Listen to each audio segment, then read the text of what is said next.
This channel's content is strictly for educational and informational purpose and does not endorse or promote any form of violence, harm, illegal activities, self-injuries and communal disharmony. রাজ্যপালের বিরুদ্ধে শ্লীলতাহানির অভিযোগের তদন্ত আরও 4 জনকে সমন করল police.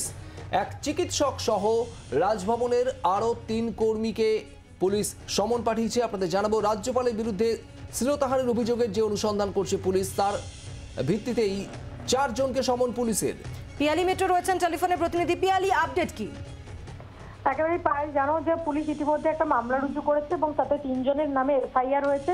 সেই 3 জনকে আগামীকাল আসতে বলা হয়েছে। সেই 3 জন ছাড়া আরো 4 জন, তার মধ্যে একজন চিকিৎসক সহ 4 জনকে 160-তে সিআরপিসি 160-তে নোটিশ পাঠিয়ে আগামীকাল তলব করা হয়েছে। তাদেরকে জিজ্ঞাসাবাদ এবং বয়ান রেকর্ডের জন্য তলব করা হয়েছে বলে লালবাজার সূত্রের খবর। বাংলার আওয়াজ, বাঙালির আবেগ, জি 24 ঘন্টা।